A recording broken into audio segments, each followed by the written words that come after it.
Hi, friends, and welcome back to the Human Thrive podcast, where we explore the powerful journey from self acceptance to soul purpose. I'm your host, Amanda, the Human Thrive coach, and today we're diving deep into something that silently shapes every thought, decision, and dream. What is it? Your beliefs. Have you ever wondered why you doubt yourself? Why you never feel good enough? Even when you know better. The truth is, so many of those thoughts didn't even come from you. They were programmed long before you could actually choose them.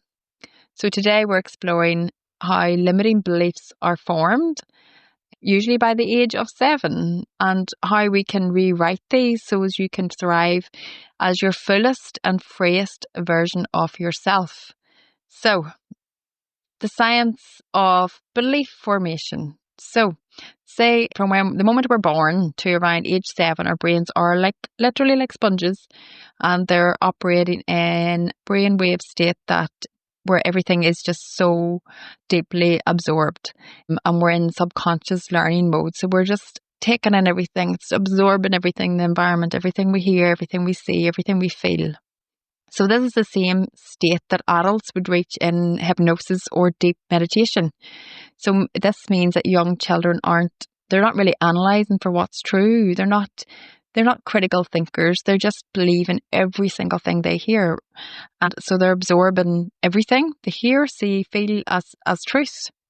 So when a child hears, "Don't be silly, money doesn't grow on trees, you're too loud, be quiet, you're too noisy," or even if they sense like tension, or they sense a disapproval, they sense rejection, they sense not being good enough, their subconscious mind they can't critically think, they're just absorbing that, and they start to believe and build that belief system. And they do it because they want to stay safe and accepted and be part of the tribe. Because that's where safety is, and our brains are wired to keep us alive, not for our growth. So these early messages almost become your inner program or your inner rules.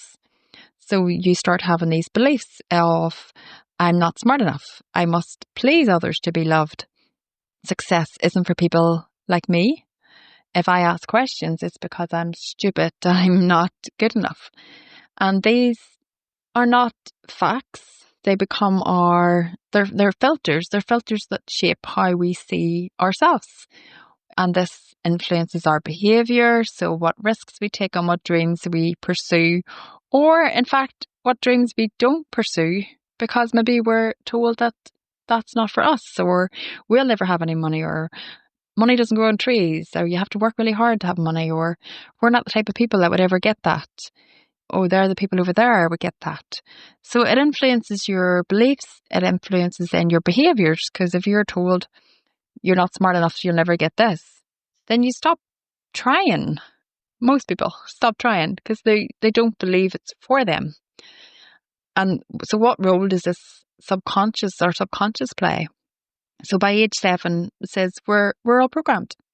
And by adulthood, so in adulthood, we think we're choosing, but really, neuroscientists would say 95% of our behavior is actually driven by our subconscious programming, which is why we make decisions, we do things, and sometimes we don't know why we keep doing it, but it's our inner programming. And we're basically going from this 7-year-old brain, and we're using it now, and we've never thought do I need to update this programming? Is this programming still valid? Is it right? Like computers get updates all the time, but we don't update our brains in these subconscious programming. So you might consciously want abundance, love, and confidence, but if your inner programming is saying, "I'm not worthy, I'm not lovable, I'm too shy, I'm this, this," so your subconscious will settle for less. Your subconscious will sabotage whenever you try to go outside of that programming. I'm trying to think of an analogy or metaphor, but I suppose like some program it, if a device is too old and a new program doesn't work on it, you need an updated system. Does that make sense? So really we need to update our programming. So it's like trying to run like modern software on an old computer. It just doesn't work. So our old programming is keeping us going. And it's why change can feel so hard, and not because you're broken, but because you're trying to thrive. You're trying to thrive on an outdated code that needs updated.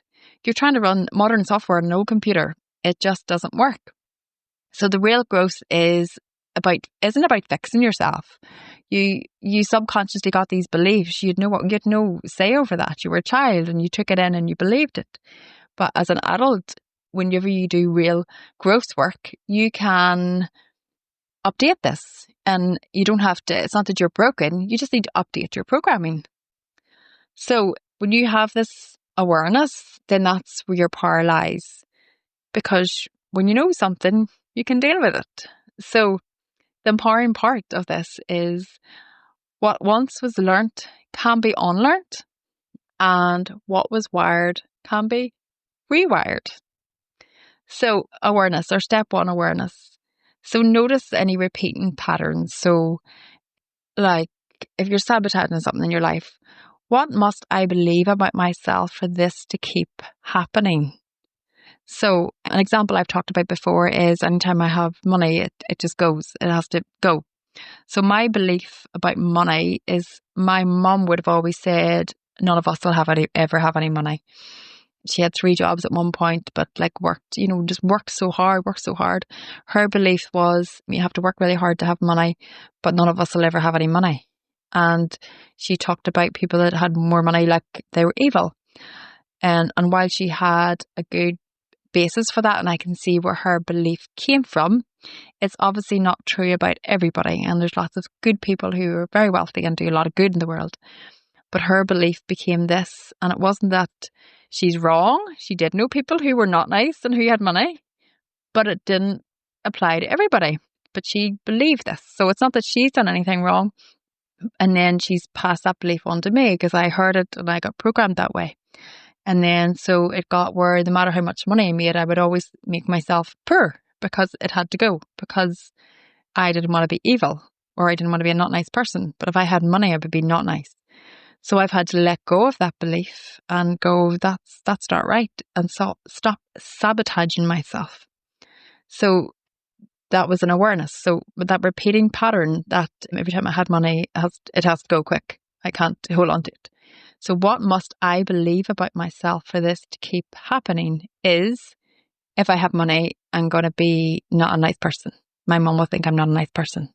And I want my mum to love me and think I'm great. I don't want her to think I'm not a bad person, or I'm a bad person. So what must I believe for that to keep happening? The compassion is recognize that this belief formed as a protection. So it formed to protect me because I heard my mum saying it. I wanted my mum to love me. I had to not be the person that she thought I would be if I had too much money. So this came from wanting to be loved by my mum. So that child part of me is just trying to keep me safe. So that's compassion, that I've recognized that as I say, it's not a blame game. It's not my mum's fault. It's not my fault. It was just one of those things that someone believed, and then it was passed on to me to believe. So then we reframe it. So let's replace that old rule with a new truth. So I'm allowed to be wealthy and abundant. I am worthy because I exist. It's safe to shine. Someone like me can have money, and I'm worthy because I exist, and I will be loved by my mum. And I will be loved by my mum even if I'm wealthy. So I've replaced that. Then step 4 is repetition and embodiment. So speak it. So we're talking about it. I have to feel it, act from it, and my nervous system will learn through the experience, not just my words.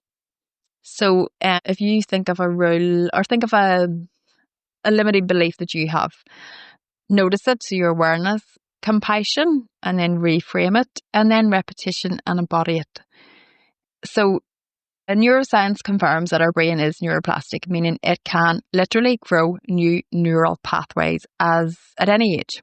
So every time you challenge an old belief and take a new action, you're rewiring your mind to support who you are becoming.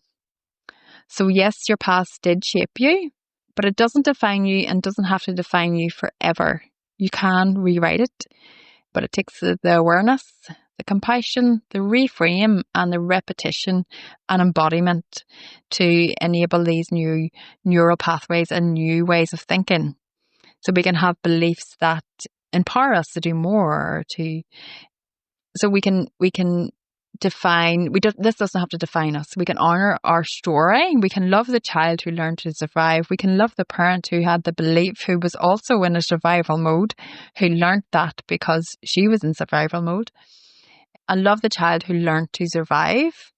And now we can choose to thrive by reframing that belief. So today, I invite you to ask yourself, what belief am I ready to rewrite? And what truth feels more empowering? And how can I embody that version of me today? So a belief is, I'm not confident enough to do that. Where did that belief come from? And what would be a better belief for you? And how can we change that? And what truth would feel better? And how can we embody that today and take an action that your more confident self or your more abundant self would take today? So you're not broken, you're not behind, you're becoming, and it's not too late to rewire your story. And if you're ready to go deeper, you can join me in my upcoming course, Self-Acceptance to Soul Purpose, the 7-step Human Thrive Journey, releasing in January 2026. I am going to have some special places before that, and I'm going to work with some people before it starts, but more news about that later. But we will do this work. We'll uncover, heal, and rewrite the beliefs that are holding you back. So until next time, keep thriving, keep believing, and keep becoming the human you know you were meant to be. And please share, whatever you do with podcasts, and leave me reviews, because I want to keep going with this podcast. And I didn't know where it was going to start or where it was going to go to. But here, if you're listening, please let me know you're there. Thank you. Bye.